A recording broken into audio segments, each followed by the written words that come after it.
Sa ibang balita, parami ang nag-aalok ng cashless transaction sa bansa. Pero handa na ba ang mga Pilipino sa ganitong klase ng kalakaran? Ito ang balita ni Monokson.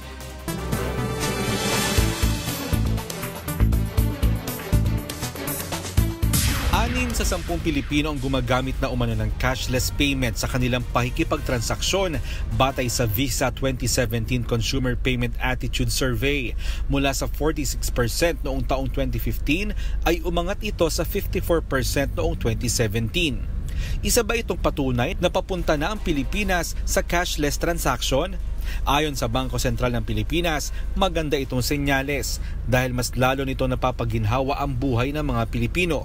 Sa katunayan, plano ng BSP na taasan pa ang cashless transaction sa Pilipinas mula sa 1% ngayong taon sa 20% sa taong 2020. Pero hindi naniniwala ang BSP na magiging cashless ang transaction sa buong bansa sa lalong madaling panahon. Subalit ginagawa na nila ito ng paraan. So now that we are putting in place yung regulations at saka yung tinatawag nating National Retail Payment System na para magpadala ng any amount of any account to any account, mas dadami tong kasi matatanggap na siya sa mga stores, yung mga ating bayarin, mga billers, ganyan, madali na from our accounts.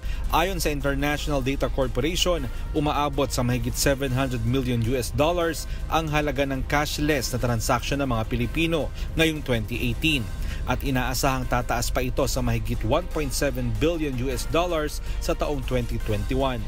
Marami ring mga produkto ngayon maaari nang mabili gamit ang tinatawag na online shopping. Lahat ito gumagamit ng cashless transaction. Ang Beep Card plano ring mag-expand ng kanilang operasyon mula sa mga card na ginagamit sa MRT at LRT. Plano pa nilang maglagay sa iba't ibang establishmento. Pinapakita lang na basta masanay yung mga tao at nakita nilang gumagana naman at mapagkakatiwalaan naman yung sistema. Patuloy yung paggamit nila. Ang mga modernong jeep na ito may naka-install na mga card reader para maging cashless na ang bayad. Pero ang ilang mga driver nag-aalala baka mas lalo daw silang malugi sa naturang sistema dahil baka marami daw ang hindi magbayad. Hindi makakatulong sa amin yung Beep Card sa mga ganitong kwan. So mahirap pa pag wala saktong ruta? Opo. Kung point to point, may eksakto kami ruta, kaya lang may mga pick up kami kasi dito sa mga area na hindi galing sa mismong terminal. Ibig sabihin, kanto-kanto. Pero nagbabala ang ilang mga consumer group na maging maingat sa pakikipagtransaksyon online, lalo na kung gumagamit ng credit card. Tiyaking sa pamamagitan ng secured payment facility at dapat may online shopping protection o insurance.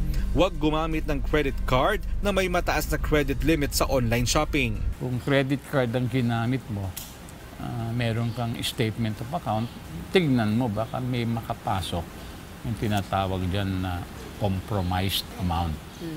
I-report mo agad.